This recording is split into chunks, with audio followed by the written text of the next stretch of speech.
한밤에 우리의 잠을 지켜주시고 이렇게 이른 새벽 우리를 깨우셔서 이 자리에 나와서 찬양하고 기도하게 하신 하나님을 찬양합니다. 구약 성경에는 수많은 광야들이 나타납니다. 파란 광야, 수르 광야, 신 광야, 에돔 광야, 그리고 모세가 40년간 지냈고 또 이스라엘 백성들이 통과한 시내 광야. 구약만 아니라 신약에도 많은 광야가 등장합니다. 세례 요한은 유대 광야에서 오실 예수님을 예언했고, 우리 예수님도 광야에서 마귀에게 시험을 받으셨습니다. 사도행전의 주인공인 사도 바울도 다메섹에서 예수님을 만난 이후에 예루살렘으로 가지 아니하고 먼저 아라비아 사막 광야로 갔었습니다. 오늘 우리가 읽은 이 본문에도 한 광야가 나오는데 그 광야는 브엘세바라는 광야입니다. 하나님께서 이스라엘 백성들에게 젖과 꿀이 흐르는 땅을 주신다고 하셨을 적에 그 북쪽의 끝은 단이요 남쪽의 끝은 브엘세바입니다. 그래서 성경에 보면 단에서 브엘세바까지라는 표현이 곧장 등장하고 하는 것입니다. 예루살렘을 출발해서 끝없이 펼쳐지는 황토빛 벌판을 따라서 약 1시간 반가량 달리면 브엘세바에 도착하는데, 오늘날 이곳은 인구 20여만 명으로 이스라엘에서 5번째 큰 도시입니다. 6번째 큰 도시입니다. 이곳은 한편으로는 현대식 고층 건물과 또 다른 한편에서는 베두인의 시장이 열리고 있고, 한편에서는 끊임없는 자동차의 물결이 있고, 또 다른 한편에서는 낙타의 행렬이 있는 그야말로 전통과 현대가 어우러진 그런 도시입니다. 일찍이 이 도시는 아브라함이 아비멜렉에게 암양 7마리를 주고 우물을 확보하기 위해서 산 그런 아브라함의 땅입니다. 이 땅을 구입하고 난 이후에 아브라함에서 이삭과 야곱 3대에 걸쳐서 정말 삶의 애환이 펼쳐졌던 그런 곳입니다. 오늘날 이곳은 가히 앞이 보이지 않을 정도로 이 사막의 바람이 매우 강한데, 그 옛날 믿음의 조상인 아브라함도 이 모래 태풍을 뚫고 이곳에 와가지고 이곳에 살다가 이곳에서 죽어서 헤브론에 묻혔습니다. 뿐만 아니라 그의 아들인 이삭은 이곳에서 먼 지평선을 바라보면서 아내가 될 리브가가 하란에서 오기를 애타게 기다렸고, 그의 아들 에서는 이곳의 들판을 누비면서 사냥을 하였고, 그리고 허기진 그에게 팥죽 한 그릇을 흥정하여 장자의 축복을 야곱이 빼앗은 곳도 바로 이곳입니다. 여러분, 따라서 브엘세바는 족장들의 삶의 애환이 서려있던 곳이요, 그들의 삶이 파란만장하게 펼쳐졌던 그런 그 장소입니다. 이제 성경에 나타난 이 브엘세바의 3가지 사건을 통해서 브엘세바와 같은 광야를 지나가는 오늘 우리에게 하나님이 무슨 말씀을 이 아침에 하시는지 함께 은혜를 나누고자 합니다. 브엘세바의 첫 번째 주인공은 하갈입니다. 오늘 본문에 우리가 읽은 대로 하갈은 본래 사라의 여종으로 애굽 출신인데, 남편에게 이렇게 후사가 없자, 남편과 자기 사이에 후사가 없자 사라가 남편 보고 자기 여종과 동침하라고 권유를 합니다. 그래서 하갈은 아브라함의 첩이 되었고 바로 아들을 잉태하고 말았습니다.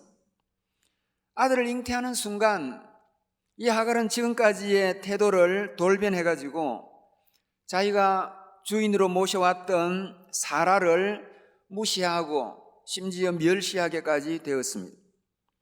잠언 3장에 보면 세상이 견디게 할 수 없는 서너 가지가 있는데 그 중에 한 가지가 여종이 주모를 이은 것이라고 말하고 있습니다. 실로 사라는 이 사라를 봐서는 자기의 하녀가 이제 자기의 자리를 빼앗는 것과 같은 행동을 하니까 얼마나 충격이었는지 모릅니다. 하지만 사라도 만만치 않은 여자였습니다. 그는 얼른 이 사실을 남편에게 고자질을 하여서 그의 지원을 받아냈고 그 남편 백으로 하갈을 학대하고 그러자 이 하갈이 임신한 상태로 달아나 버린 것입니다. 이것이 창세기 16장의 이야기입니다. 그로부터 십수년이 지난 이후에 오늘 우리가 본문으로 택한 이 21장에 오면 하갈이 다시금 가출하는 장면이 등장합니다. 이번에는 자기가 낳은 아들 이스마엘이 이렇게 그 사라와의 사이에 낳은 이삭을 가지고 희롱을 하고 장난을 치는 사건이 계기가 되었습니다. 사라가 늘 이삭을 지켜보는 가운데 첩의 아들인 이스마엘이 자기의 아들인 이삭을 데리고 너무 심하게 장난을 치기 때문에 늘 옆에서 지켜보고 마음이 힘들고 괴로워하다가 결국 도저히 같이 못 살겠다라고 판단을 해서 이 사실을 남편에게 또 고자질했습니다. 앞에서는 쉽게 하갈을 이렇게 꾸중했던 이 아브라함이었지만은 이번에는 매우 고민이 깊었습니다. 왜 그랬냐 하면 이 아브라함은 이삭도 사랑하지만은 하갈과 사이에 난 이스마엘도 사랑했고 뿐만 아니라 한때는 이 이스마엘이 자기의 대를 이으면 좋겠다는 생각까지 한 적이 있기 때문입니다. 따라서 성경에 보면 그가 심히 근심하였다라고 적고 있습니다. 그러자 꿈에 하나님께서 나타나셔가지고 이 아브라함이 하시는 말씀이 내가 내 후손이 되어서 내 후손에게 복을 준다고 한 언약의 자녀는 이스마엘이 아니라 이삭이라고 분명히 알려주었습니다. 자, 이렇게 하나님의 뜻이 분명해지니까 이제 믿음의 사람들은 고민을 끝내야 되는 것입니다. 믿음의 조상이었던 아브라함은 이렇게 하나님의 뜻이 분명하게 알려지니까 바로 다음 날 하갈의 어깨에다가 물 한 부대 그리고 떡 조금 얹어주면서 집에서 나가라고 쫓아내버렸습니다. 여러분, 이 장면을 두고 그린 유럽의 그림들이 많이 있는데 프랑스의 버넷이 그린 그림을 보면 해가 떠오르는 이른 아침에 터번을 둘러쓴 백발의 아브라함이 한 손으로는 옷을 걸치지 않은 빨가벗은 이스마엘을 손에 잡고 다른 손으로는 어깨 위에 물동이를 잡은 아주 아리따운 새색시 하갈에게 먼 광야를 가리키면서 이제 떠나라고 냉정하게 손짓을 하는 그런 장면이 그려져 있습니다. 이렇게 해가지고 모자가 집에서 쫓겨나 버렸는데 그들이 간 곳이 브엘세바 광야였습니다. 우리가 상식으로 생각할 수 있듯이 광야로 내몰린 이 모자는 얼마 지나지 않아서 떡도 다 하고 심지어 물마저 떨어졌던 것입니다. 사막에서 물이 없으면 죽는 것입니다. 이제 여러분, 이 모자가 물도 떨어져 가지고 내려째는 떼약볕에 앉아서 서로 마주보면서 죽음을 앞두고 방성대곡을 하는 크게 우는 그런 장면입니다. 이런 슬픈 이야기입니다. 첩살이 하는 것만큼도 그것만 해도 정말 서러운데 이제는 집에서 쫓겨났고 그 쫓겨난 장소도 광야였습니다. 어쩌면 오늘날 이 서러움이 유대인들에 대한 아랍인의 분노의 원천일 수 있겠다는 생각을 해봅니다. 자, 이로부터 한참 뒤인 창세기 46장에 가면 또 브엘세바에서 사건이 하나 터집니다. 이제 이번에 이 주인공은 야곱입니다. 아버지를 속이고 어머니의 근심거리였던 야곱은 자신도 아들들 때문에 한을 품고 살아간 인생입니다. 오늘날 부모 속 썩이는 아이들은 나중에 자기 자녀 때문에 더 큰 가슴앓이를 한다는 것이 암시되어 있습니다. 심는 대로 거두는 법입니다. 야곱은 12아들 가운데 요셉을 제일 사랑했습니다. 여러분 아시는 바대로 야곱은 외삼촌 라반의 집에서 무려 14년을 머슴으로 살았는데 그 긴 세월을 보낸 이유는 단 한 가지입니다. 외삼촌의 둘째 딸인 라헬을 너무 사랑했기 때문에 그 라헬을 자기 아내로 얻고 싶었기 때문이었습니다. 이렇게 사랑하는 라헬을 아내로 얻고 그 사이에 태어난 아들이 바로 요셉입니다. 얼마나 야곱이 요셉을 사랑했겠습니까? 그런데 어느 날 형들이 보고하기를, 큰 아들들이 보고하기를 그 요셉이 짐승의 밥이 되어서 죽었다라고 하면서 피 묻은 옷을, 요셉의 옷을 들고 와서 그에게 보였을 적에 아마 아버지는 그의 졸도를 했을 것입니다. 그 이야기를 듣고 자식은 죽으면 가슴에 묻는다는 우리의 옛 말처럼 이 야곱은 평생 가슴에 이 요셉에 대한 한을 품고 살아온 그런 인생이었습니다. 훗날 그가 애굽의 바로왕 앞에 섰을 적에 내 나그네의 길이 130년이오나 내가 험악한 세월을 보냈나이다 라고 토로한, 정말 고백한 그대로의 파란만장한 삶이었습니다. 근데 여러분, 어느 날 이게 무슨 경천동지할 소식입니까? 양식을 구하러 애굽에 내려갔던 다른 아들들이 하는 말이, 그렇게 오랜 세월 전에 죽었다고 생각했던 그 요셉이 살아 있었을 뿐만 아니라 오늘날식으로 표현하면 미국의 국무장관과 같은 당대 세계 제국의 애굽의 총리가 되었다는, 정말 꿈인지 생신지 모를 충격적인 소식을 듣습니다. 여러분, 이제 요셉이 자기의 평생 가슴에 이렇게 서려있던 한도 풀고, 또 이곳 브엘세바는 흉년 때문에 살기 어려워서 이제 온 식솔들을 데리고 애굽으로 떠나갑니다. 그런데 아무리 요셉을 보고 양식을 구하기 위해서 떠난다 하더라도 하나님께서 주신 이 약속의 땅을 떠나려고 하니까 마음이 얼마나 무거운지 모릅니다. 그래서 브엘세바에서 하나님 앞에 고민을 하면서 제사를 지내는데, 그 밤에 하나님께서 그에게 하시는 말씀이, 나는 내 하나님이라, 내 아버지의 하나님이니 내가 애굽으로 가기를 두려워하지 말라, 내가 거기서 큰 민족을 이루리라. 이렇게 하면서 하나님의 약속을 받고 야곱은 애굽으로 떠났던 것입니다. 열왕기 19장에 가면 세 번째 브엘세바 사건이 등장합니다. 이 브엘세바의 주인공은 이번에는 엘리야였고, 그는 이스라엘 역사 가운데 가장 어려운 시기에 사역했던 하나님의 종이었습니다. 그는 바로 그 앞장에서 온 이스라엘 백성이 지켜보는 가운데 위대한 영적 전쟁에서 승리했습니다. 갈멜산 꼭대기에서 바알과 아세라 선지자들과 싸우면서 하나님이 참신이심을 온 이스라엘에게 드러내고 하나님의 영광을 선포한 이후에 그 기세로 바알 선지자 450명을 기손 시내가에서 다 처단해버렸습니다.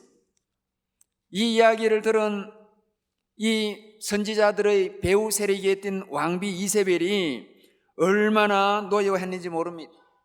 자기가 데리고 온 그 바알 신을 이스라엘 땅에 펼치기 위해서 활약했던 거짓 종교 지도자들인 바알 선지자들이 전부 엘리야 한 사람에 의해서 죽었다는 말을 듣고 이 이세벨이 치를 떨면서 내가 반드시 저 엘리야의 목을 따겠다라고 맹세하면서 자객을 보냅니다. 이에 놀란 엘리야가 화급하게 도망을 간 곳이 바로 이 브엘세바입니다.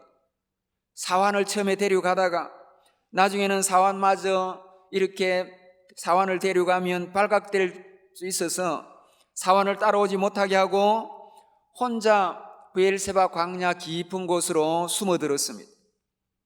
이제는 피곤해가지고 털썩 로뎀나무 아래 주저앉아서 생각을 해보니까 이제 자기의 목숨은 부지할 날이 얼마 남지 않은 것 같습니다. 이 조그마한 이스라엘 땅에 왕과 왕비가 살해 명령을 내렸으니 이제 자기는 숨을 내야 숨을 곳도 없고 결국에는 발각되어서 저 이세벨의 칼날에 쓰러져가는 그런 개죽음과 같은 죽음을 당할 수밖에 없는 운명이라고 생각했습니다.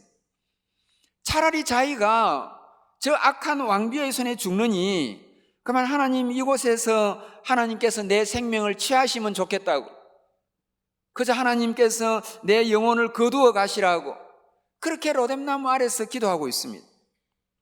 자, 이곳은 한번 보십시오. 갈멜산의 그 찬란한 영광도 없고 백성들의 환호성도 없습니다.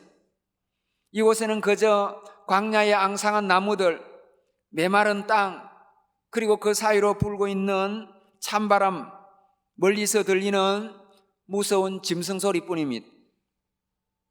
여러분, 이곳을 보면, 이 장면을 보면 정말 거짓 선지자들과 영적 전쟁을 벌이고 승리한 이후에 온 세상에 하나님의 영광을 드러낸 승리의 선지자, 영광의 예언자, 능력의 영적 거장의 모습이 전혀 보이지 않습니다.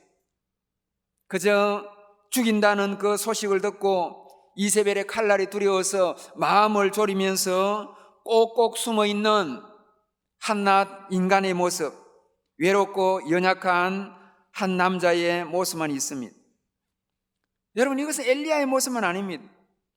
지상에서 대단한 사역을 하는 분들, 지상에서 힘있게 살아가는 그런 분들도 따지고 보면 그 환희와 영광의 배후에는 남모르는 좌절과 낙담, 그리고 그 누구도 알 수 없는 자기만의 깊은 내면의 아픔과 약함과 괴로움과 외로움이 있는 것입니다. 자, 오늘 아람 민족의 조상인 이스마엘과 하갈, 그리고 위대한 족장이었던 야곱, 대단한 구약의 선지자였던 엘리야, 지금 이들은 이 브엘세바 광야에서 방황하고 있습니다. 하지만 이들만 광야 인생입니까? 아닙니다. 저와 여러분도 광야길을 걷는 나그네들입니다. 따라서 어떤 목회자가 자기의 호를 빈 들이라고 갖다 붙일 정도로 우리 모두는 땅 위에서 천성을 향해 가는 광야길을 걷는 광야 인생이요, 그 옛날 족장들처럼 오늘날 베두인 족속들처럼 유목민이요, 노마드 인생입니다. 그러면 이런 광야에서 어떻게 하나님께서 그들에게 은혜를 주시고 또 오늘 우리에게 은혜를 주실까? 첫 번째는, 하나님의 주시는 첫 번째 은혜는 눈물을 닦아주시는 은혜입니다. 하나님은 이 브엘세바에서 하갈과 이스마엘의 눈물을 닦아주셨습니다. 처음에 집을 나갈 적에는 자기 스스로 가출한 것인데 비해서 이번에는 버림받아가지고 쫓겨난 것입니다. 그것도 홀로가 아니라 이제 어린 자식을 데리고 쫓겨난 것이고, 더더욱 사람이 살기 어려운 광야로 쫓겨난 것입니다. 이혼한 위자료가 무엇입니까? 오늘날 사람들이 재판을 걸어가지고 많은 위자료를 받으려고 당연하게 해야 되지만 하는 것과 달리, 위자료라고는 자기 어깨에 들려진 떡봉지 하나, 그리고 가죽 부대에 담긴 물 한 부대가 전부입니다. 떡 한 봉지, 가죽 물 부대 하나, 이거 들고 버림받아가지고 한 줄기 갈대처럼 바람이 부는 황량한 광야에 섰을 적에 그 비애와 그 쓰라림과 그 아픔은 겪어보지 않은 사람은 알 수가 없습니다. 이런 처지, 하갈의 처지를 보면 그래도 구약의 다른 슬픈 여자였던 나오미는 나은 편이었습니다. 나는 괴로운 사람이니 나를 나오미라 하지 말고 마라라 하라 라고 했지만, 나오미에게는 어머니 가는 곳을 내가 가고 어머니의 하나님은 나의 하나님이라고 따라오던 성숙한 며느리 룻도 있었고, 그리고 금이 환향은 아니라 하더라도 슬픈 귀향이 남아 돌아갈 고향 베들레헴이 있었고, 그 고향에는 자기를 알아보고 친구들이 있어서 나오미다고 그렇게 부를 사람도 있는 것입니다. 그런데 이제 하갈은 돌아갈 고향도 없고 초라한 모습이라도 자기를 알아보고 반길 소꿉친구들도 없고, 그리고 의지할 만한, 나오미에게서는 의지할 만한 보아스와 같은 그런 든든한 아저씨도, 친척 아저씨도 이 하갈과 이스마엘에게는 없습니다. 기댈 구석이라고는 하나도 없는 그녀입니다. 한때는 하녀치고는 잘 나가던 때가 있었습니다. 수백 명의 가수를 데린 그 남편의 그래도 한 첩으로서 자리를 가정에 차지하고 있었고 명령도 할 수 있었고, 그런데 이 모든 위치도, 남편의 사랑도, 따뜻한 가정도, 심지어 남편마저 모든 것을 깡그리 다 빼앗기고 보따리 하나 덜렁 들고 허벌판에 선 것입니다. 비록 여러분 이곳이 사람이 살만한 데 모르지만은 먹을 것도 없고 심지어 물마저도 없습니다. 물이라도 있으면 살 수 있는데 물마저도 없는 것입니다.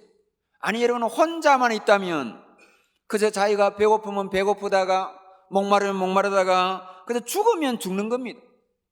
그런데 이제 자기 옆에는 아직도 인생의 꽃을 피워보지 못한, 오늘 이렇게 어쩌면 중고등학생들 아니면 더 어린 사랑하는 어린 아들 이스마엘이 있습니다.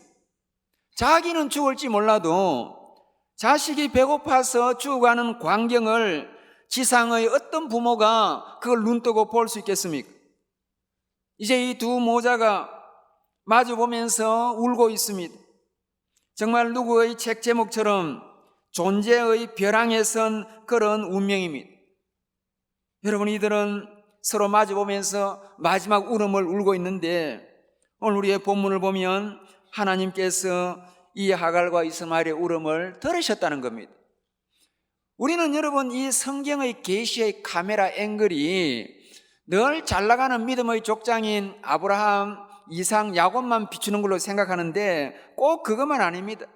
하나님께서는 이방인들에게도 관심이 때로 있고, 때로는 약속의 그런 어떤 가계 외에 하나님께서 베푸르신 특별한 은혜를 받을 적에는 이 성경 계시의 카메라가 다른 쪽으로 비추고 있습니다.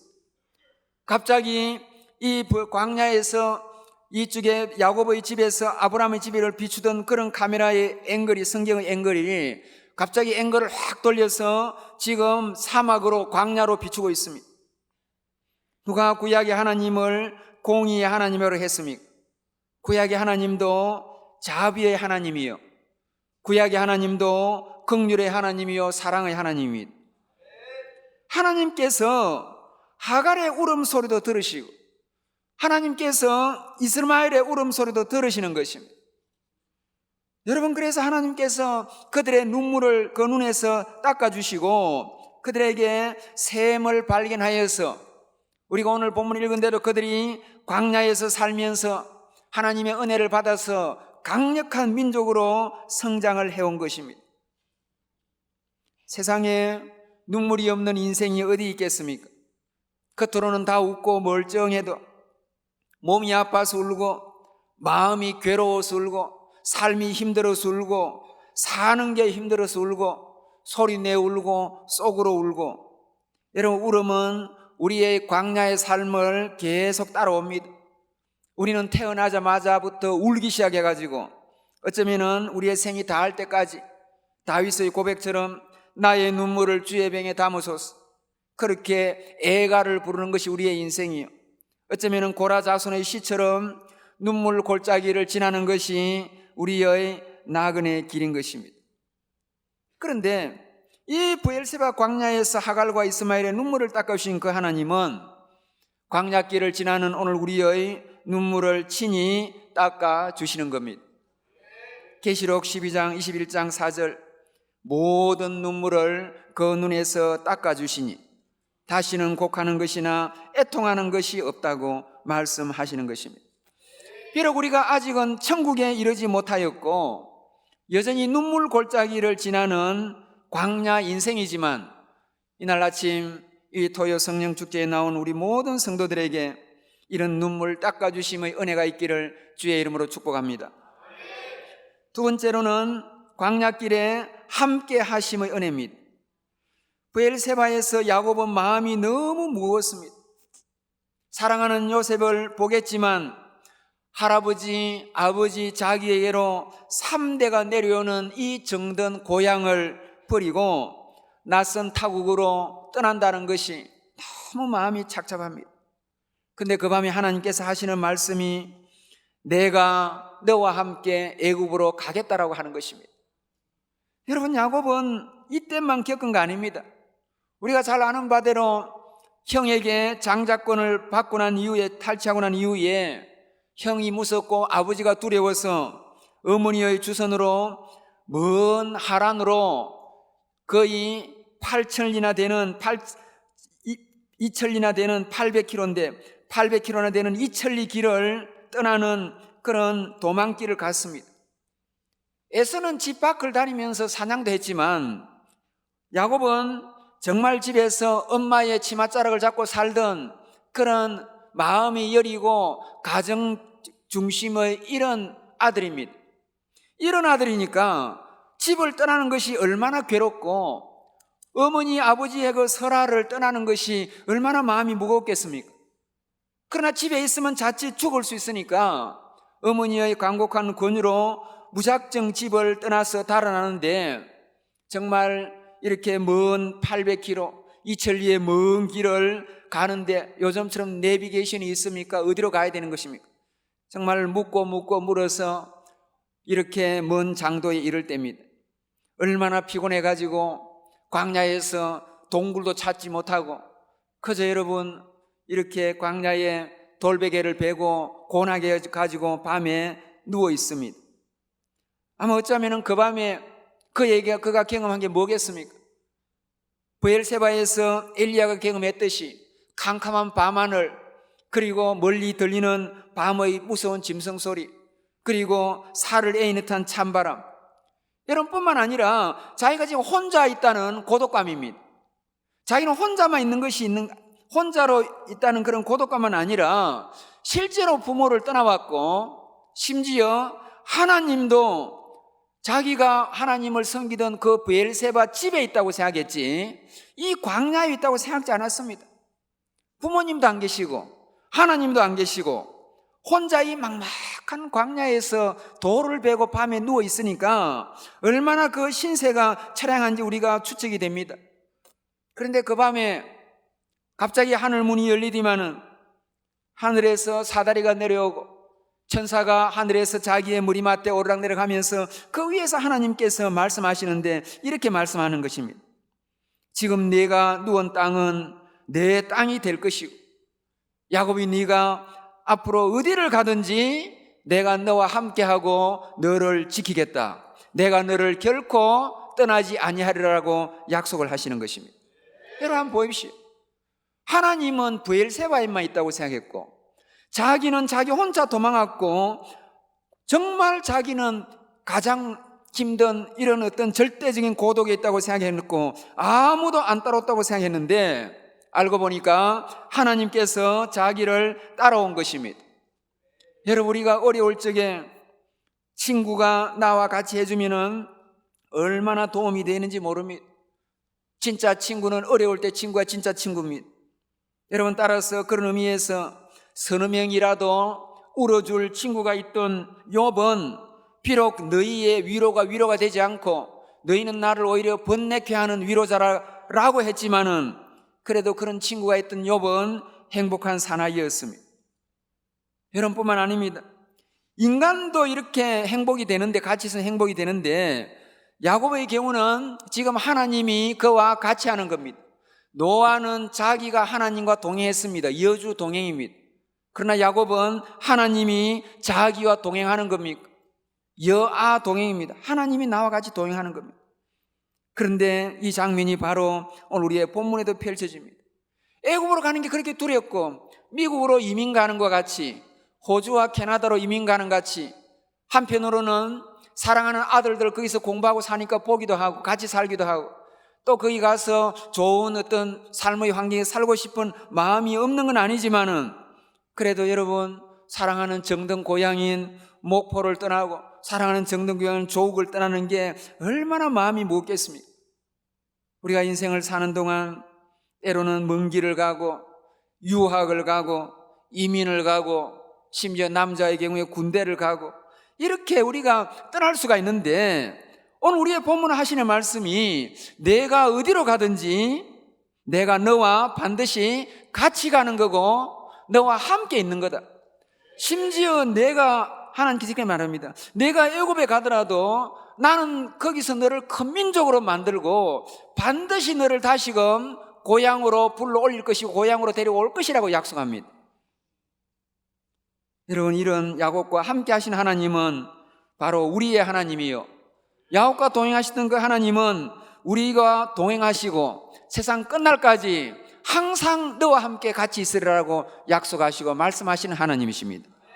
이런 은혜가 우리 모든 성도들에게 있기를 주의 이름으로 축복합니다. 이제 마지막으로 만져주심의 은혜입니다. 엘리야의 왕년은 대단합니다.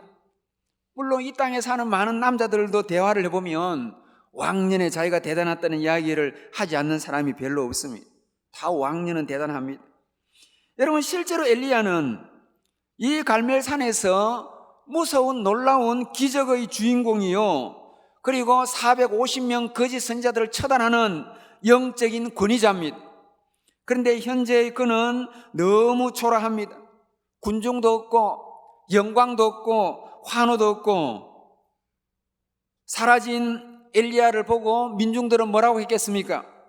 갈멜산에서 그 대단하던 선지자 어디로 갔느냐? 이세벨의 칼이 무서워가지고 왜 나오지도 않느냐? 중얼중얼 숙덕숙덕 소곤소곤. 아마 그는 전 국민의 조롱거리로 전락했을 겁니다. 여러분, 당대의 다른 종교 지도자들, 그를 시샘하던 종교 지도자들이 뭐라고 했겠습니까? 자기 혼자 영광받고 주목받던 그 선지자 정말 꼴 좋다, 하나님도 그를 떠났는 갑다 라고 비난의 열을 올렸을 것이 분명합니다. 그런데 문제는, 더 심각한 문제는 따로 있습니다. 백성들이 뭐라 하든지 종교절에 뭐라 하는 게 중요한 게 아니고, 엘리야 자신이 자기 스스로 나는 이제 선지자로서 사역이 끝났다, 심지어 나는 내 인생에 할 일 다 했고 이제 나는 내 인생을 거의 다 마무리 지었다라고 생각하는 자기 인식이었습니다. 그래서 렘나 말에서 하나님 내 영혼을 불러가옵소서라고 기도하는 것입니다. 하지만 하나님의 계획은 전혀 달랐습니다. 이 엘리야는 사람들은 물론이고 자기 자신도 상상할 수 없는 놀라운 반전의 각본을 하나님은 연출하고 있었던 것입니다. 하나님의 연출은, 하나님의 드라마는 늘 우리의 상상을 초월하는 반전의 드라마입니다. 그에게 원기를 회복시키는 이후에 무조건 호렙산으로 오라 그랬습니다. 그래서 먼 길을 걸어서 호렙산으로 갔는데, 그 호렙산이 바로 어떤 곳입니까? 바로 거기서 모세가 하나님이 만났던 그 장소고, 모세에게 자신의 영광과 임재를 보여주시고 그리고 십계명을 주신 그 장소입니다. 여러분, 따라서 신약 성경에 보시면 이렇게 변화산 산상에서 예수님이 변화되고 그 예수님 좌우에 모세와 엘리야가 등장합니다. 왜 구약에 수많은 선지자들이 있는데 그 많은 선지자들 중에서 유독 엘리야가 등장을 합니까? 그것은 모세와 엘리야 두 사람만이 시내산 정상에서 여호와 하나님의 임재와 영광을 만나고 경험했기 때문에 그런 것입니다. 여러분이 엘리야에게 하나님께서 놀라운 인생의 후반부의 사명을 주는데 이겁니다. 너는 이제 이스라엘의 차기 임금을 네가 세워라.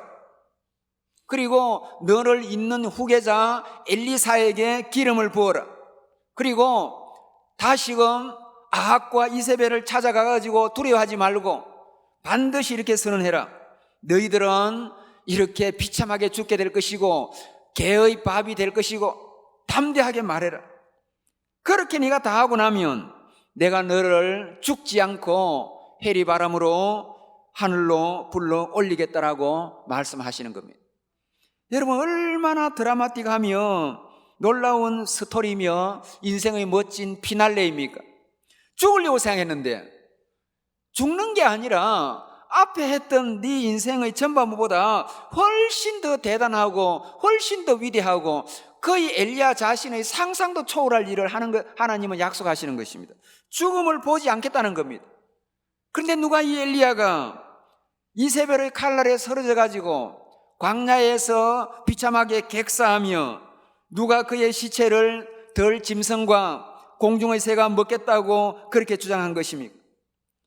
하나님의 백성들은 어떤 위협을 받거나 하나님의 백성들 땅 위에서 어떤 위험을 당해도 사람들은 너는 죽었다, 너는 끝났다, 너는 이제 망했다라고 하더라도 결코 그렇게 허무하게 인생을 끝나는 경우가 없는 것입니다. 하나님 우리의 인생을 망하게 내버려두지 않는 것입니다.